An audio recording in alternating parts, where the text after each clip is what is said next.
The Sheik, a novel by Edith M. Hull. Please like, subscribe, and return to my audiobook corner for more classic romances and literary treasures. Thank you for listening. Chapter 2. The promised send-off had been enthusiastic. The arrangements for the trip had been perfect. There had been no hitch anywhere. The guide, Mustafa Ali, appeared capable and efficient, effacing himself when not wanted and replying with courteous dignity when spoken to. The day had been full of interest, and the long, hot ride had for Diana been the height of physical enjoyment. They had reached the oasis where the first night was to be passed an hour before, and found the camp already established, tents pitched, and everything so ordered that Sir Aubrey could find nothing to criticize. Even Stevens, his servant, who had traveled with him since Diana was a baby, and who was as critical as his master on the subject of camps, had no fault to find. Diana glanced about her little traveling tent with complete content. It was much smaller than the ones to which she had always been accustomed, ridiculously so compared with the large one she had had in India the previous year, with its separate bath and dressing rooms. Servants, too, had swarmed in India. Here service promised to be inadequate, but it had been her whim on this tour to dispense with the elaborate arrangements that Sir Aubrey cultivated and to try comparative roughing it. The narrow camp cot, the tin bath, the little folding table and her 2 suitcases seemed to take up all the available space. But she laughed at the inconvenience, though she had drenched her bed with splashing, and the soap had found its way into the toe of one of her long boots. She had changed from her riding clothes into a dress of clinging jade green silk, swinging short above her slender ankles, the neck cut low, revealing the gleaming white of her soft, girlish bosom. She came out of the tent and stood a moment exchanging an amused smile with Stevens, who was hovering near dubiously, one eye on her and the other on his master. She was late, and Sir Aubrey liked his meals punctually. The baronet was lounging in one deck chair with his feet on another. Diana wagged an admonishing forefinger. "Fly, Stevens, and fetch the soup. If it is cold, there will be a riot." She walked to the edge of the canvas cloth that had been thrown down in front of the tents and stood reveling in the scene around her, her eyes dancing with excitement as they glanced slowly around the camp spread out over the oasis, the clustering palm trees, the desert itself stretching away before her in undulating sweeps, but seemingly level in the evening light, far off to the distant hills lying like a dark smudge against the horizon. She drew a long breath. It was the desert at last, the desert that she felt she had been longing for all her life. She had never known until this moment how intense the longing had been. She felt strangely at home, as if the great, silent emptiness had been waiting for her as she had been waiting for it, and now that she had come it was welcoming her softly with the faint rustle of the whispering sand, the mysterious charm of its billowy, shifting surface that seemed beckoning to her to penetrate further and further into its unknown obscurities. Her brother's voice behind her brought her down to earth suddenly. "You've been a confounded long time." She turned to the table with a faint smile. "Don't be a bear, Aubrey. It's all very well for you. You have Stevens to lather your chin and to wash your hands, but thanks to that idiot Marie, I have to look after myself." Sir Aubrey took his heels down leisurely from the second chair, pitched away his cigar, and screwing his eyeglass into his eye with more than usual truculence, looked at her with disapproval. "Are you going to rig yourself out like that every evening for the benefit of Mustafa Ali and the camel drivers? I do not propose to invite the worthy Mustafa to meals, and I am not in the habit of rigging myself out, as you so charmingly put it, for anyone's benefit. If you think I dress in camp to please you, my dear Aubrey, you flatter yourself. I do it entirely to please myself. That explorer woman we met in London that first year I began traveling with you explained to me the real moral and physical value of changing into comfortable, pretty clothes after a hard day in breeches and boots. You change yourself. What's the difference?" "All the difference," he snapped. "There is no need for you to make yourself more attractive than you are already." "Since when has it occurred to you that I am attractive? You must have a touch of the sun, Aubrey," she replied, with uplifted eyebrows, drumming impatiently with her fingers on the table. "Quibble. You know perfectly well that you are good-looking, too good-looking to carry through this preposterous affair. Will you please tell me what you are driving at?" she asked quietly, but the dark blue eyes fixed on her brother's face were growing darker as she looked at him. "I've been doing some hard thinking today, Diana. This tour you propose is impossible. It's rather late in the day to find that out," she interrupted sarcastically, but he ignored the interruption. You must see for yourself, now that you are face to face with the thing, that it is impossible. It's quite unthinkable that you can wander for the next month all alone in the desert with those damned niggers. Though my legal guardianship over you terminated last September, I still have some moral obligations towards you. Though it has been convenient to me to bring you up as a boy and to regard you in the light of a younger brother instead of a sister, we cannot get away from the fact that you are a woman, and a very young woman. There are certain things a young woman cannot do. If you had been the boy I always wished you were, it would have been a different matter, but you are not a boy, and the whole thing is impossible, utterly impossible. There was a fretful impatience in his voice. Diana lit a cigarette slowly and swung round on her chair with a hard laugh.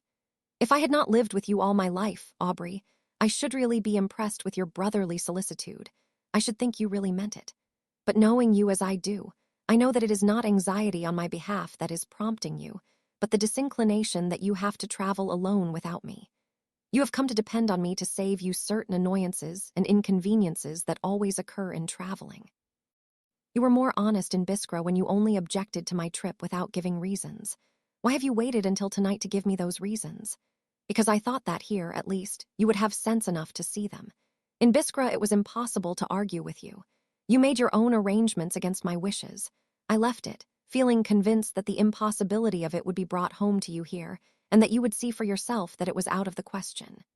Diana, give up this insane trip. I will not. A thundering good mind to make you. You can't, I'm my own mistress. You have no right over me at all, you have no claim on me. You have even that of ordinary brotherly affection, for you have never given me any, so you cannot expect it from me. We needn't make any pretense about it, I am not going to argue any more. I will not go back to Biskra. If you are afraid of being laughed at, he sneered, but she took him up swiftly. I'm not afraid of being laughed at. Only cowards are afraid of that, and I am not a coward. Diana, listen to reason. Aubrey, I have said my last word. Nothing will alter my determination to go on this trip. Your arguments do not convince me, who know you. It is your own considerations and not mine that are at the bottom of your remonstrances. You do not deny it because you can't, because it is true. They were facing each other across the little table. An angry flush rose in Sir Aubrey's face, and his eyeglass fell with a little sharp tinkle against a waistcoat button. You're a damned obstinate little devil, he said furiously. She looked at him steadily, her scornful mouth firm as his own. I am what you have made me, she said slowly. Why quarrel with the result? You have brought me up to ignore the restrictions attached to my sex. You now round on me and throw them in my face.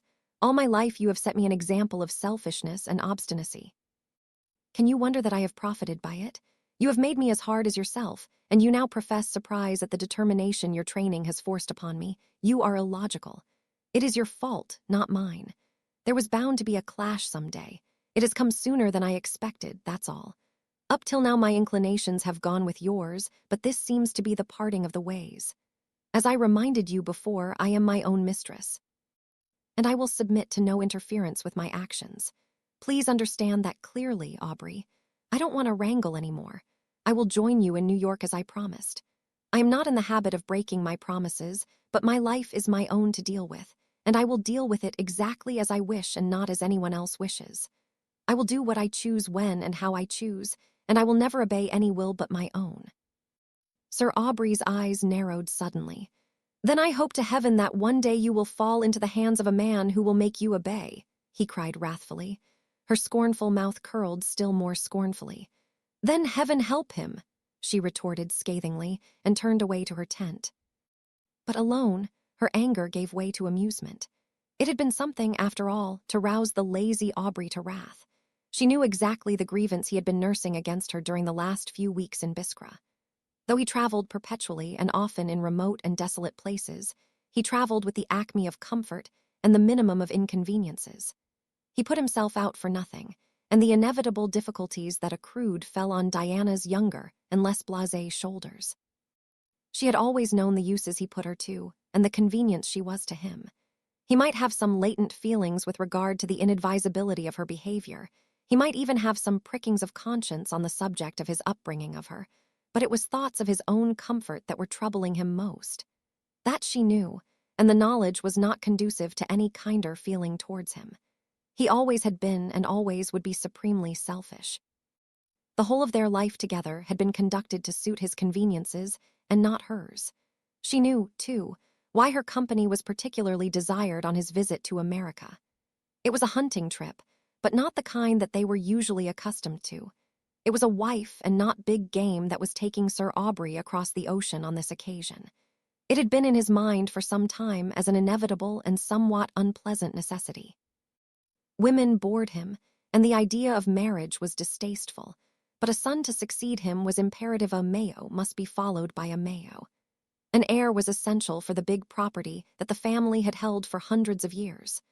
No woman had ever attracted him, but of all women he had met, American women were less actively irritating to him, and so it was to America that he turned in search of a wife.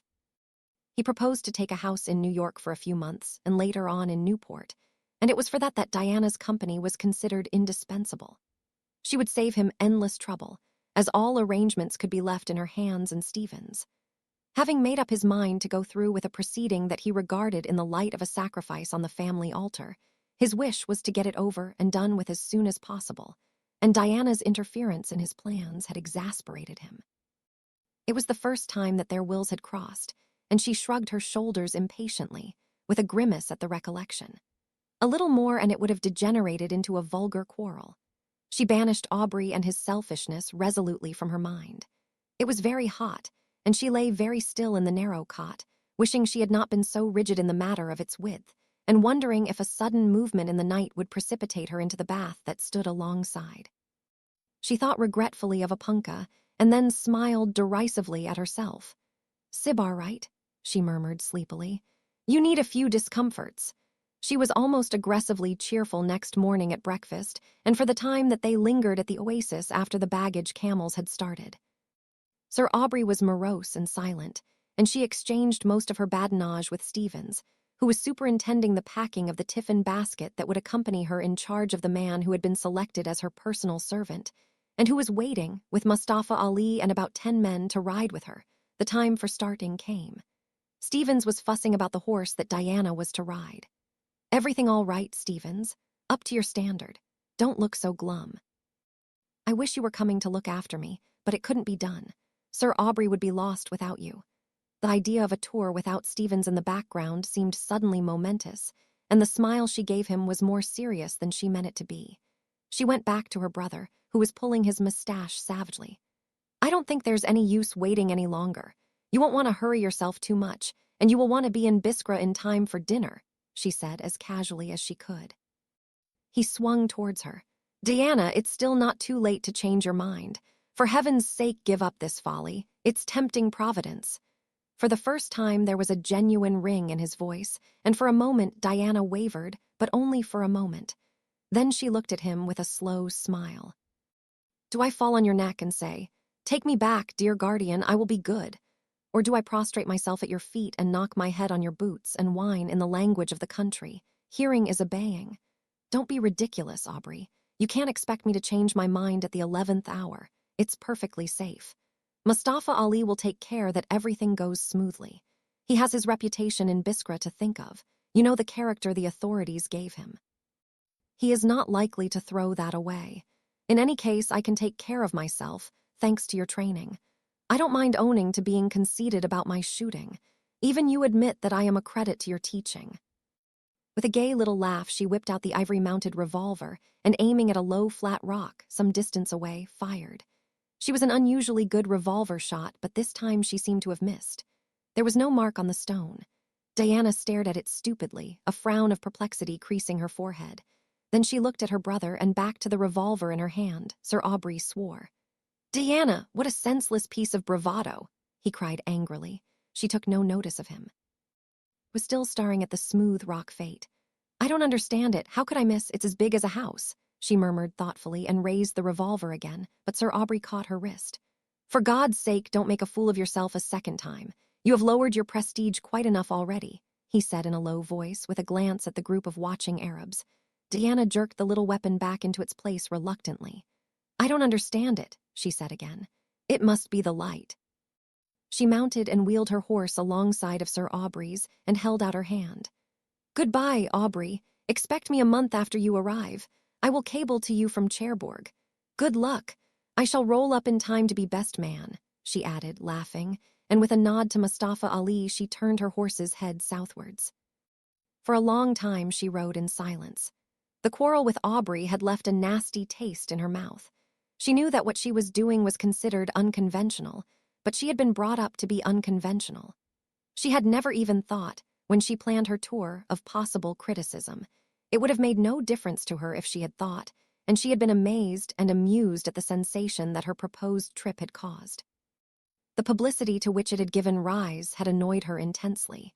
She had been scornful that people could not occupy themselves with their own affairs and leave her to deal with hers.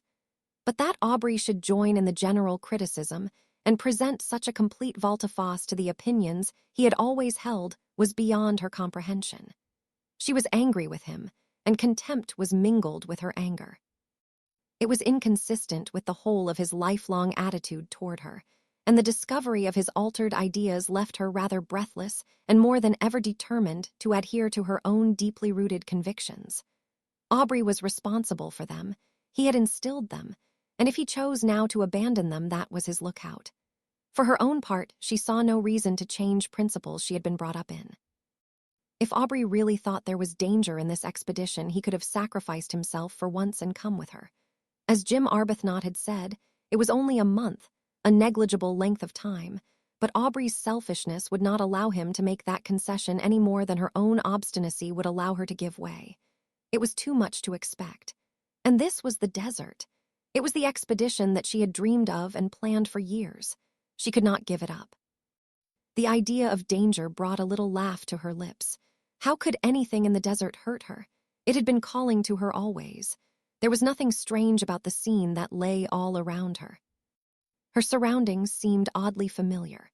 The burning sun overhead in the cloudless sky, the shimmering haze rising from the hot, dry ground, the feathery outline of some clustering palm trees in a tiny distant oasis were like remembrances that she watched again with a feeling of gladness that was fuller and deeper than anything that she had been conscious of before.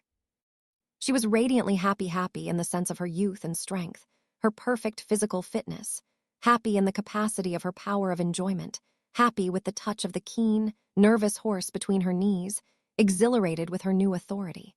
She had looked forward so eagerly, and realization was proving infinitely greater than anticipation. And for a whole month this perfect happiness was to be hers. She thought of her promise to Aubrey with impatience. To give up the joyous freedom of the desert for the commonplace round of American social life seemed preposterous. The thought of the weeks in New York were frankly tedious.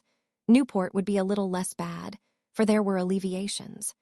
The only hope was that Aubrey would find the wife he was looking for quickly and release her from an obligation that was going to be very wearisome. Aubrey was counting on her, and it would be unsporting to let him down.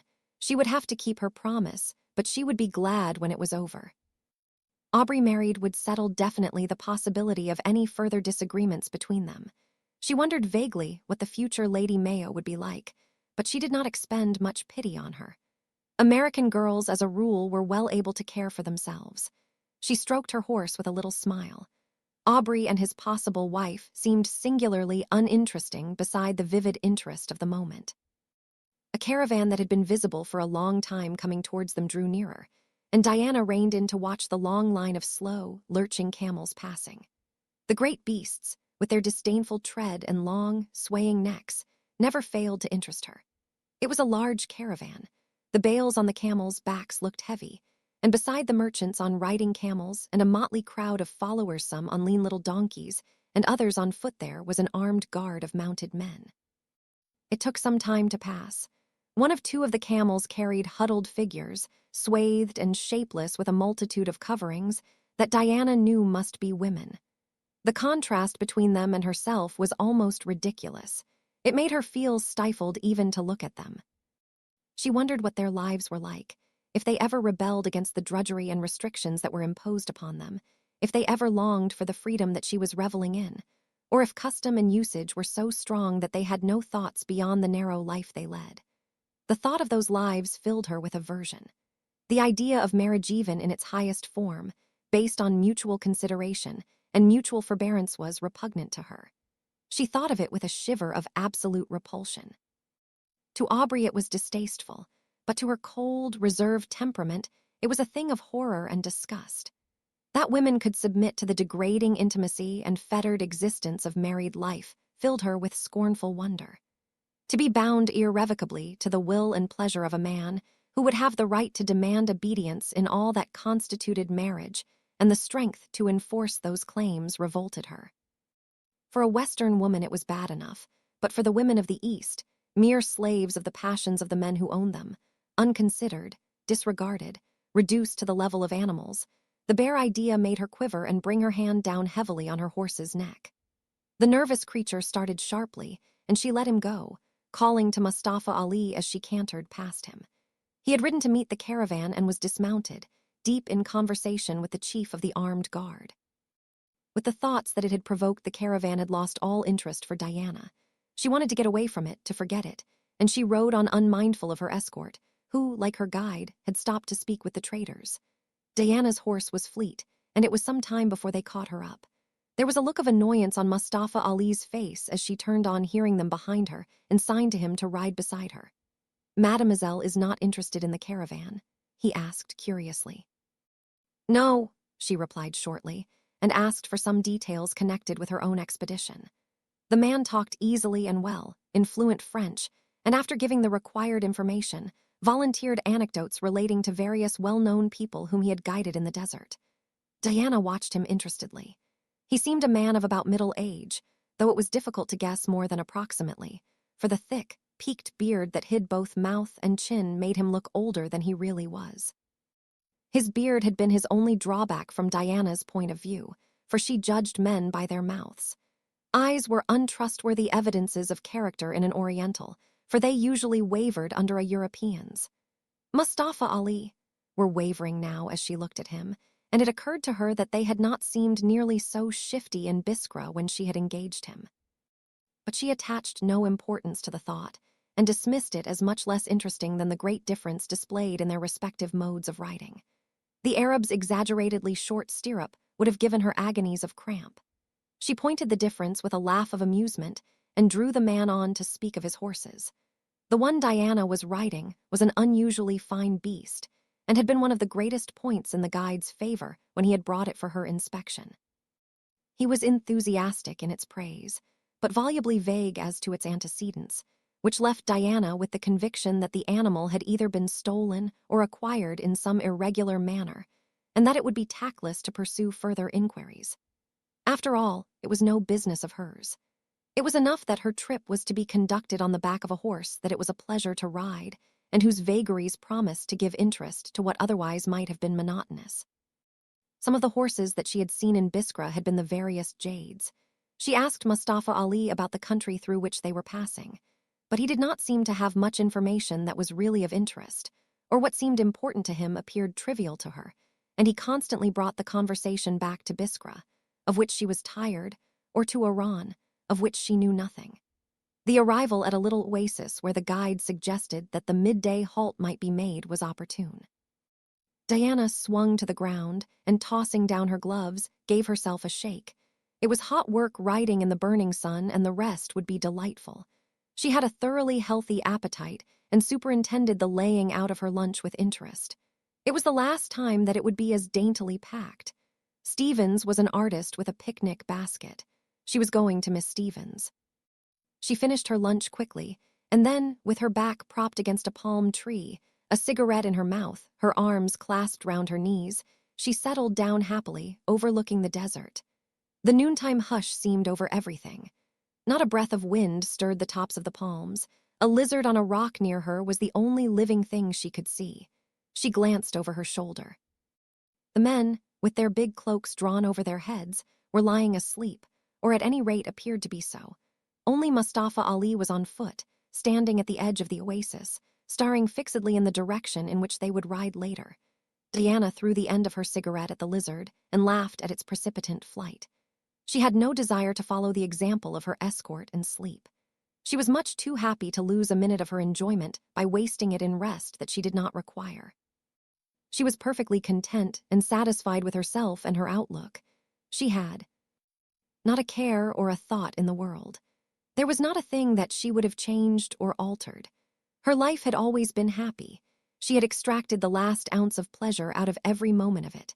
That her happiness was due to the wealth that had enabled her to indulge in the sports and constant travel that made up the sum total of her desires never occurred to her. That what composed her pleasure in life was possible only because she was rich enough to buy the means of gratifying it did not enter her head. She thought of her wealth no more than of her beauty. The business connected with her coming of age, when the big fortune left to her by her father passed unreservedly into her own hands, was a wearisome necessity that had been got through as expeditiously as possible.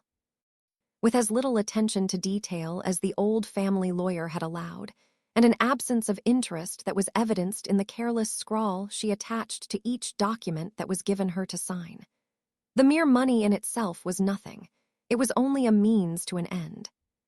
She had never even realized how much was expended on the continuous and luxurious expeditions that she had made with Sir Aubrey. Her own individual tastes were simple, and apart from the expensive equipment that was indispensable for their hunting trips, and which was Aubrey's choosing, not hers, she was not extravagant. The long list of figures that had been so boring during the tedious hours that she had spent with the lawyer, grudging every second of the glorious September morning that she had had to waste in the library when she was longing to be out of doors, had conveyed nothing to her beyond the fact that in future when she wanted anything she would be put to the trouble of writing out an absurd piece of paper herself, instead of leaving the matter in Aubrey's hands, as she had done hitherto. She had hardly understood, and had been much embarrassed by the formal and pedantic congratulations with which the lawyer had concluded his business statement. She was not aware that she was an object of congratulation. It all seemed very stupid and uninteresting. Of real life she knew nothing, and of the ordinary ties and attachments of family life less than nothing. Aubrey's cold, loveless training had debarred her from all affection. She had grown up oblivious of it. Love did not exist for her. From even the thought of passion she shrank instinctively with the same fastidiousness as she did from actual physical uncleanliness. That she had awakened an emotion that she did not understand herself in certain men had been an annoyance that had become more intolerable with repetition. She had hated them and herself impartially, and she had scorned them fiercely. She had never been so gentle and so human with anyone as she had been with Jim Arbuthnot, and that only because she was so radiantly happy that night that not even the distasteful reminder that she was a woman whom a man coveted was able to disturb her happiness. But here there was no need to dwell on annoyances or distasteful reminders. Diana dug her heels into the soft ground with a little wriggle of content. Here she would be free from anything that could mar her perfect enjoyment of life as it appeared to her. Here there was nothing to spoil her pleasure. Her head had drooped during her thoughts, and for the last few minutes her eyes had been fixed on the dusty tips of her riding boots. But she raised them now and looked up with a great content in them. It was the happiest day of her life. She had forgotten the quarrel with Aubrey. She had put from her the chain of ideas suggested by the passing caravan. There was nothing discordant to disturb the perfect harmony of her mind. A shade beside her made her turn her head. Mustafa Ali salaamed obsequiously. "It is time to start, mademoiselle." Diana looked up in surprise and then back over her shoulder at the escort. The men were already mounted. The smile faded from her eyes. Mustafa Ali was guide, but she was head of this expedition. If her guide had not realized this, he would have to do so now. She glanced at the watch on her wrist. "There is plenty of time," she said coolly. Mustafa Ali salaamed again. "It is a long ride to reach the oasis where we must camp tonight," he insisted hurriedly. Diana crossed one brown boot over the other, and scooping up some sand in the palm of her hand, trickled it through her fingers slowly. "Then we can ride faster," she replied quietly, looking at the shining particles glistening in the sun. Mustafa Ali made a movement of impatience and persisted doggedly. Mademoiselle would do well to start. Diana looked up swiftly with angry eyes. Under the man's suave manner and simple words, a peremptory tone had crept into his voice. She sat quite still, her fingers raking the warm sand, and under her haughty stare the guide's eyes wavered and turned away. "We will start when I choose, Mustafa Ali," she said brusquely. "You may give orders to your men, but you will take your orders from me." "I will tell you when I am ready. You may go." Still he hesitated, swaying irresolutely backwards and forwards on his heels. Diana snapped her fingers over her shoulder, a trick she had learned from a French officer in Biskra. "I said go," she repeated sharply. She took no notice of his going and did not look back to see what orders he gave the men. She glanced at her watch again. Perhaps it was growing late. Perhaps the camp was a longer ride than she had thought. But Mustafa Ali must learn his lesson if they rode till midnight to reach the oasis. She pushed her obstinate chin out further and then smiled again suddenly. She hoped that the night would fall before they reached their destination. There had been 1 or 2 moonlight riding picnics out from Biskra, and the glamour of the desert nights had gone to Diana's head. This riding into the unknown away from the noisy, chattering crowd who had spoiled the perfect stillness of the night would be infinitely more perfect.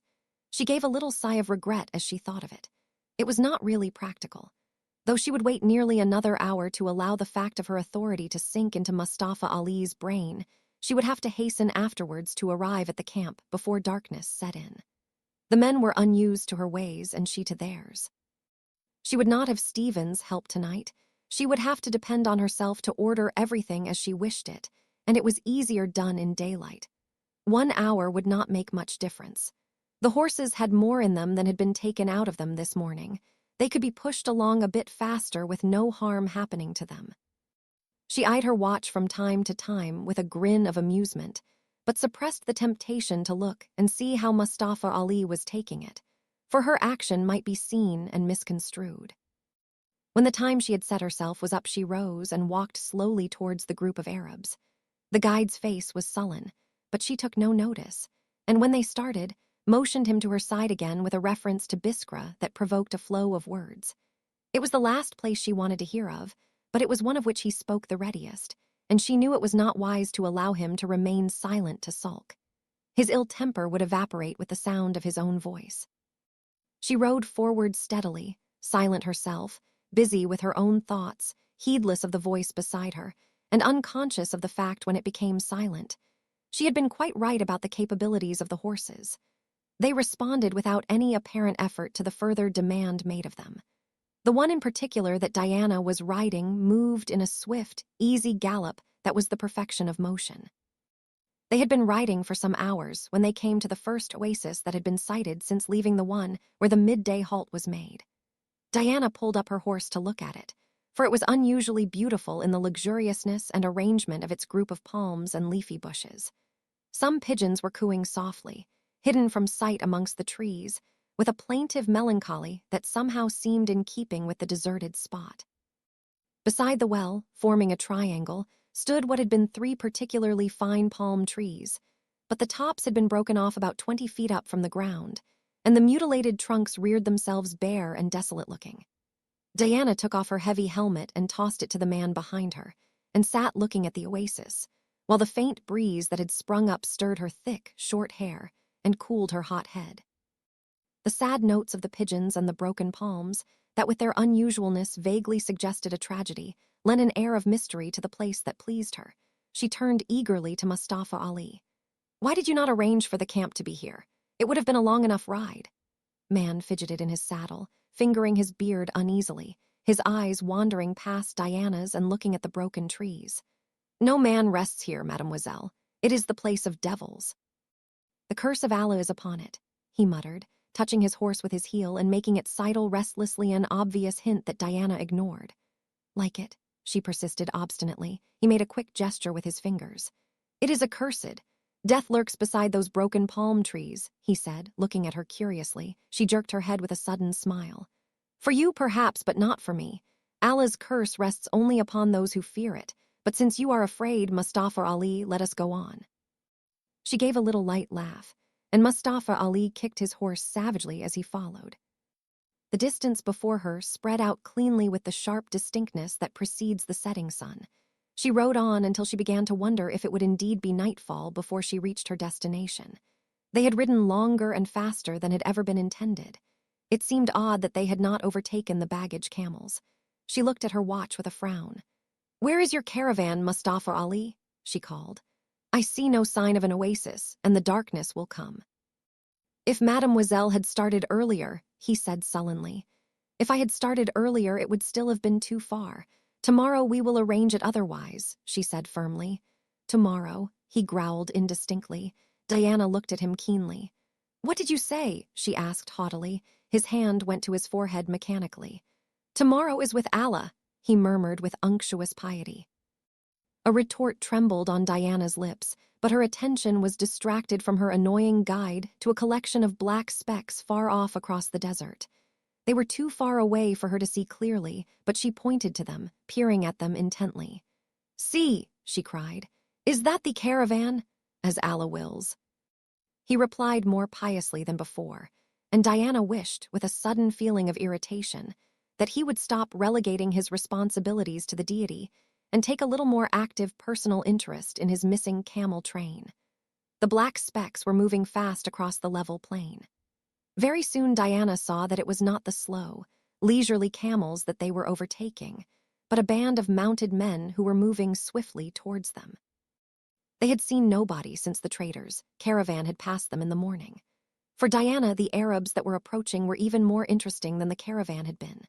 She had seen plenty of caravans arriving and departing from Biskra, but though she had seen small parties of tribesmen constantly in the vicinity of the town, she had never seen so large a body of mounted men before, nor had she seen them as they were here, one with the wild picturesqueness of their surroundings. It was impossible to count how many there were, for they were riding in close formation, the wind filling their great white cloaks, making each man look gigantic. Diana's interest flamed up excitedly. It was like passing another ship upon a hitherto empty sea. They seemed to add a desired touch to the grim loneliness of the scene that had begun to be a little awe-inspiring. Perhaps she was hungry, perhaps she was tired, or perhaps she was only annoyed by the bad arrangements of her guide. But before the advent of the mounted Arabs, Diana had been conscious of a feeling of oppression, as if the silent desolation of the desert was weighing heavily upon her, but the body of swiftly moving men and horses had changed the aspect utterly. An atmosphere of life and purpose seemed to have taken the place of the quiet stagnation that had been before their coming. The distance between the two parties decreased rapidly. Diana, intent on the quickly advancing horsemen, spurred ahead of her guide with sparkling eyes. They were near enough now to see that the horses were beautiful creatures and that each man rode magnificently. They were armed too, their rifles being held in front of them, not slung on their backs as she had seen in Biskra. They passed quite close to her, only a few yards away, a solid square, the orderly ranks suggesting training and discipline that she had not looked for. Not a head turned in her direction as they went by, and the pace was not slackened. Fretted by the proximity of the galloping horses, her own horse reared impatiently, but Diana pulled him in, turning in her saddle to watch the Arabs pass, her breath coming quick with excitement. "What are they?" She called out to Mustafa Ali, who had dropped some way behind her. But he, too, was looking back at the horsemen and did not seem to hear her question. Her escort had lagged still further behind her guide and were some distance away. Diana watched the rapidly moving, compact square eagerly with appreciatory eyes. It was a beautiful sight. Then she gave a little gasp. The galloping horses had drawn level with the last stragglers of her own party, and just beyond they stopped suddenly. Diana would not have believed it possible that they could have stopped so suddenly and in such close formation while traveling at such a pace. The tremendous strain on the bridles flung the horses far back on their haunches. But there was no time to dwell on the wonderful horsemanship or training of the men. Events moved too rapidly. The solid square split up and lengthened out into a long line of two men riding abreast. Wheeling behind the last of Mustafa's men, they came back even faster than they had passed, and circled widely round Diana and her attendants. Bewildered by this maneuver, she watched them with a puzzled frown, striving to soothe her horse, who was nearly frantic with excitement. Twice they galloped round her little band, their long cloaks fluttering, their rifles tossing in their hands. Diana was growing impatient. It was very fine to watch, but time and the light were both going.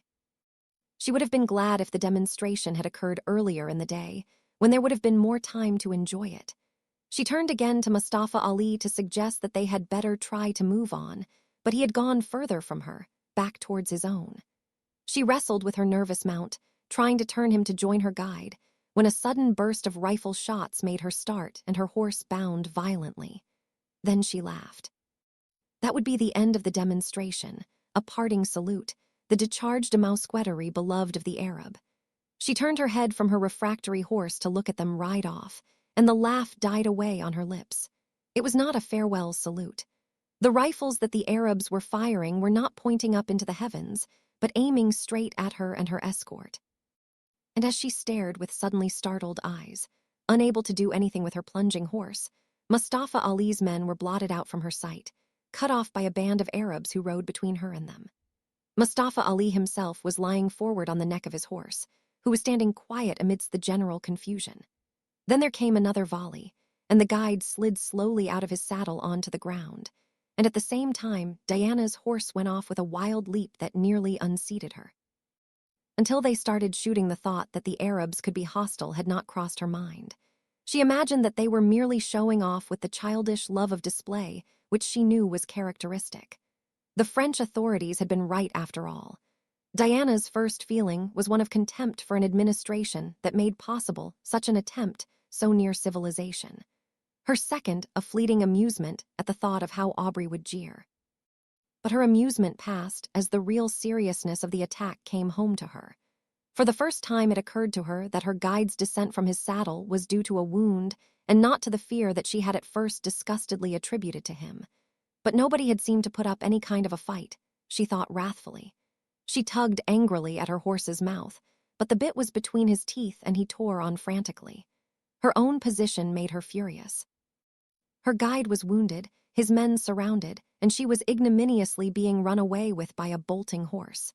If she could only turn the wretched animal, it would only be a question of ransom, of that she was positive. She must get back somehow to the others and arrange terms. It was an annoyance, of course, but after all it added a certain piquancy to her trip. It would be an experience. It was only a hold-up.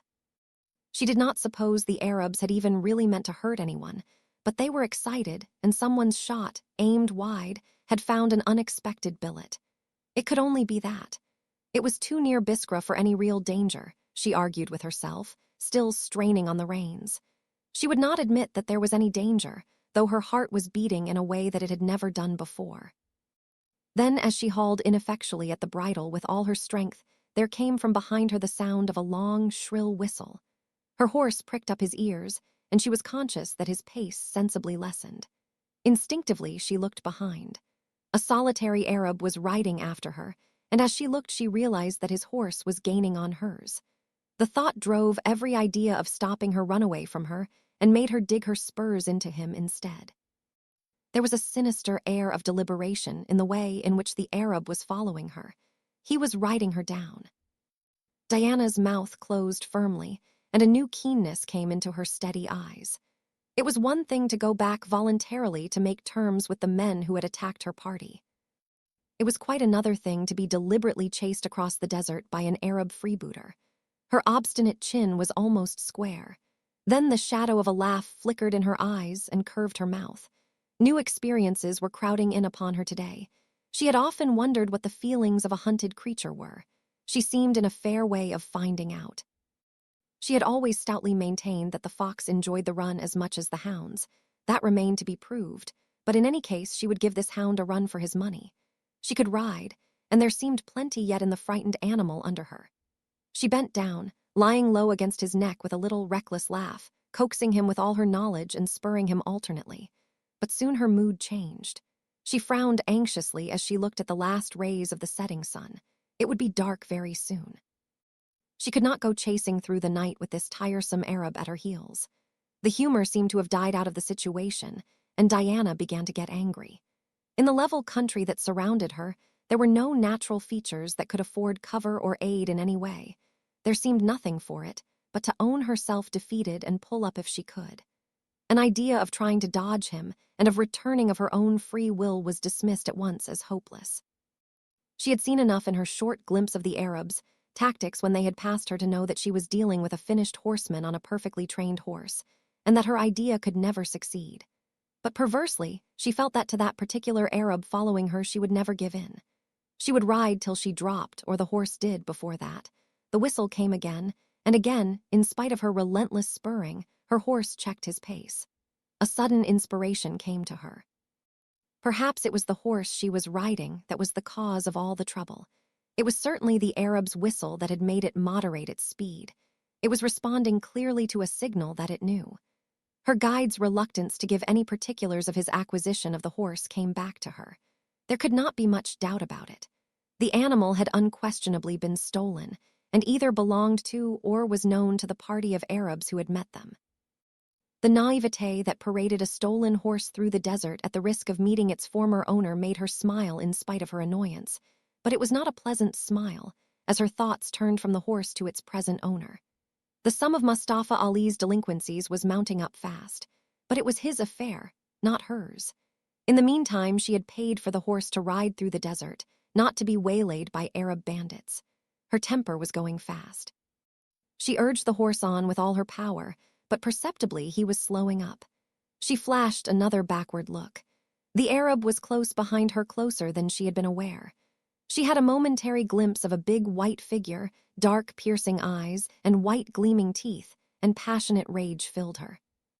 With no thought of what the consequences or retaliation might be, with no thought at all beyond a wild desire to rid herself of her pursuer, driven by a sudden madness which seemed to rise up in her, and which she could not control, she clutched her revolver and fired twice, full in the face of the man who was following her. He did not even flinch, and a low laugh of amusement came from him. And at the sound of his laugh, Diana's mouth parched suddenly, and a cold shiver rippled across her spine. A strange feeling that she had never experienced before went through her. She had missed again as she had missed this morning. How, she did not know. It was inexplicable, but it was a fact, and a fact that left her with a feeling of powerlessness. She dropped the useless revolver, trying vainly to force her horse's pace, but inch by inch the fiery chestnut that the Arab was riding crept up nearer alongside. She would not turn to look again, but glancing sideways she could see its small, wicked-looking head, with flat-laid ears and vicious, bloodshot eyes, level with her elbow. For a moment or two it remained there, then with a sudden spurt the chestnut forged ahead, and as it shot past it swerved close in beside her, and the man, rising in his stirrups and leaning towards her, flung a pair of powerful arms around her, and with a jerk swung her clear of the saddle and on to his own horse in front of him. His movement had been so quick she was unprepared and unable to resist. For a moment she was stunned, then her senses came back to her and she struggled wildly, but, stifled in the thick folds of the Arab's robes, against which her face was crushed, and held in a grip that seemed to be slowly suffocating her, her struggles were futile. The hard, muscular arm round her hurt her acutely. Her ribs seemed to be almost breaking under its weight and strength. It was nearly impossible to breathe with the close contact of his body. She was unusually strong for a girl, but against this steely strength that held her, she was helpless. And for a time, the sense of her helplessness and the pain that any resistance to the arm wrapped round her made her lie quiet. She felt the Arab check his horse, felt the chestnut wheel, spinning high on his hind legs, and then bound forward again. Her feelings were indescribable. She did not know what to think. Her mind felt jarred. She was unable to frame any thoughts coherently. What had happened was so unexpected, so preposterous, that no conclusion seemed adequate. Only rage filled her, blind, passionate rage against the man who had dared to touch her, who had dared to lay his hands on her, and those hands the hands of a native. A shiver of revulsion ran through her. She was choking with fury, with anger, and with disgust. The ignominy of her plight hurt her pride badly. She had been outridden, swept from her saddle as if she were a puppet, and compelled to bear the proximity of the man's own hateful body and the restraint of his arms. No one had ever dared to touch her before. No one had ever dared to handle her as she was being handled now. How was it going to end? Where were they going? With her face hidden, she had lost all sense of direction. She had no idea to what point the horse had turned and he had wheeled so suddenly.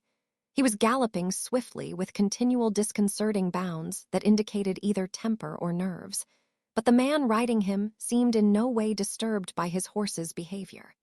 She could feel him swaying easily in the saddle, and even the wildest leaps did not cause any slackening of the arm around her. But by degrees, as she continued to lie still, the pressure on her body was relieved slightly, and she was able to turn her head a little towards the air for which she was almost fainting, but not enough to enable her to see what was passing around her. She drank in the cool air eagerly.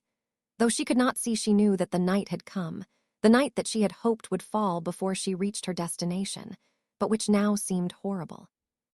The fresh strength that the air gave her fanned the courage that still remained with her. Collecting all her force, she made a sudden desperate spring, trying to leap clear of the arm that now lay almost loosely about her, her spurred heels tearing the chestnut's flank until he reared perpendicularly, snorting and trembling. But with a quick sweep of his long arm, the Arab gathered her back into his hold, still struggling fiercely. His arms were both round her. He was controlling the maddened horse only with the pressure of his knees. Dousement, dousement.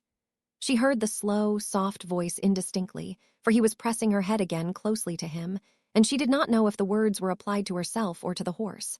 She fought to lift her head, to escape the grip that held her, straining, striving until he spoke again. "Lie still, you little fool," he snarled with sudden vehemence, and with brutal hands he forced her to obey him, until she wondered if he would leave a single bone unbroken in her body, till further resistance was impossible. Gasping for breath, she yielded to the strength that overpowered her and ceased to struggle. The man seemed to know intuitively that she was beaten, and turned his undivided attention to his horse with the same low laugh of amusement that had sent the strange feeling through her when her shots had missed him. It had puzzled her then, but it grew now with a horrible intensity, until she knew that it was fear that had come to her for the first time in her life, a strange fear that she fought against desperately, but which was gaining on her with a force that was sapping her strength from her and making her head reel.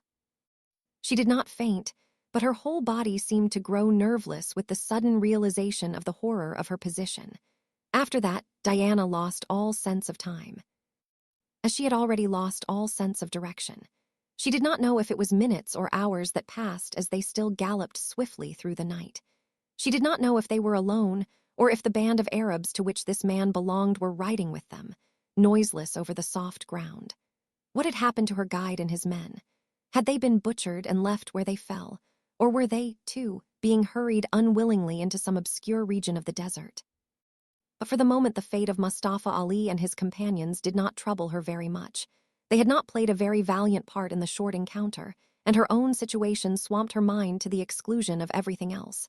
The sense of fear was growing on her. She scorned and derided it. She tried to convince herself it did not exist, but it did exist, torturing her with its strangeness and with the thoughts that it engendered. She had anticipated nothing like this. She had never thought of a contingency that would end so, that would induce a situation before which her courage was shuddering into pieces with the horror that was opening up before her, a thing that had always seemed a remote impossibility that could never touch her, from even the knowledge of which her life with Aubrey had almost shielded her, but which now loomed near her, forcing its reality upon her, till she trembled and great drops of moisture gathered on her forehead.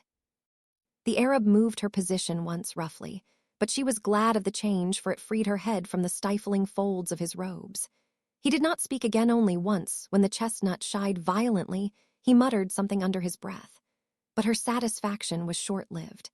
A few minutes afterwards his arm tightened round her once more, and he twined a fold of his long cloak round her head, blinding her. And then she understood. The galloping horse was pulled in with almost the same suddenness that had amazed her when she had first seen the Arabs. She felt him draw her close into his arms and slip down onto the ground. There were voices around her, confused, unintelligible. Then they died away as she felt him carry her a few paces. He set her down and unwound the covering from her face. The light that shone around her seemed by contrast dazzling with the darkness that had gone before. Confused, she clasped her hands over her eyes for a moment and then looked up slowly. She was in a big, lofty tent, brightly lit by 2 hanging lamps. But she took no heed of her surroundings. Her eyes were fixed on the man who had brought her there. He had flung aside the heavy cloak that enveloped him from head to foot and was standing before her, tall and broad-shouldered, dressed in white flowing robes.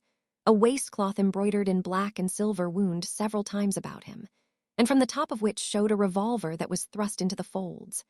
Diana's eyes passed over him slowly till they rested on his brown, clean-shaven face, surmounted by crisp, close-cut brown hair. It was the handsomest and cruelest face that she had ever seen. Her gaze was drawn instinctively to his.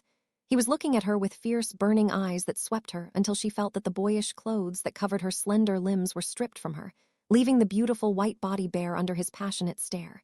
She shrank back, quivering, dragging the lapels of her riding jacket together over her breast with clutching hands, obeying an impulse that she hardly understood. "Who are you?" she gasped hoarsely. "I am the Sheik Ahmed Ben Hassan." The name conveyed nothing. She had never heard it before. She had spoken without thinking in French, and in French he replied to her. "Why have you brought me here?" she asked, fighting down the fear that was growing more terrible every moment. He repeated her words with a slow smile. "Why have I brought you here, bon Dieu?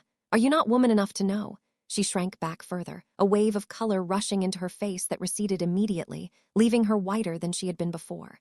Her eyes fell under the kindling flame in his. "I don't know what you mean," she whispered faintly with shaking lips. "I think you do." He laughed softly, and his laugh frightened her more than anything he had said. He came towards her, and although she was swaying on her feet, desperately she tried to evade him, but with a quick movement he caught her in his arms. Terror, agonizing, soul-shaking terror such as she had never imagined, took hold of her. The flaming light of desire burning in his eyes turned her sick and faint. Her body throbbed with the consciousness of a knowledge that appalled her. She understood his purpose with a horror that made each separate nerve in her system shrink against the understanding that had come to her under the consuming fire of his ardent gaze, and in the fierce embrace that was drawing her shaking limbs closer and closer against the man's own pulsating body. She writhed in his arms as he crushed her to him in a sudden access of possessive passion. His head bent slowly down to her, his eyes burned deeper, and held immovable, she endured the first kiss she had ever received. And the touch of his scorching lips, the clasp of his arms, the close union with his warm, strong body robbed her of all strength, of all power of resistance.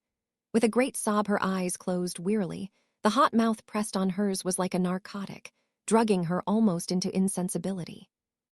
Numbly she felt him gather her high up into his arms, his lips still clinging closely, and carry her across the tent through curtains into an adjoining room.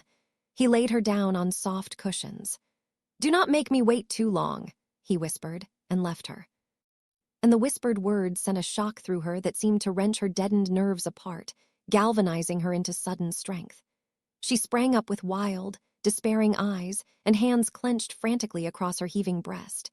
Then, with a bitter cry, she dropped onto the floor, her arms flung out across the wide, luxurious bed. It was not true. It was not true. It could not be this awful thing that had happened to her, not to her, Diana Mayo. It was a dream, a ghastly dream that would pass and free her from this agony. Shuddering, she raised her head. The strange room swam before her eyes. Oh God, it was not a dream. It was real, it was an actual fact from which there was no escape. She was trapped, powerless, defenseless, and behind the heavy curtains near her was the man waiting to claim what he had taken. Any moment he might come. The thought sent her shivering closer to the ground with limbs that trembled uncontrollably. Her courage that had faced dangers and even death without flinching broke down before the horror that awaited her. It was inevitable. There was no help to be expected, no mercy to be hoped for. She had felt the crushing strength against which she was helpless. She would struggle, but it would be useless. She would fight, but it would make no difference. Within the tent, she was alone, ready to his hand like a snared animal. Without, the place was swarming with the man's followers. There was nowhere she could turn. There was no one she could turn to. The certainty of the accomplishment of what she dreaded crushed her with its surety. All power of action was gone. She could only wait and suffer in the complete moral collapse that overwhelmed her, and that was rendered greater by her peculiar temperament. Her body was aching with the grip of his powerful arms, her mouth was bruised with his savage kisses. She clenched her hands in anguish. "Oh, God!" She sobbed with scalding tears that scorched her cheeks. "Curse him, curse him!" And with the words on her lips he came, silent, noiseless, to her side. With his hands on her shoulders, he forced her to her feet. His eyes were fierce, his stern mouth parted in a cruel smile, his deep, slow voice half angry, half impatiently amused. "Must I be valet as well as lover?"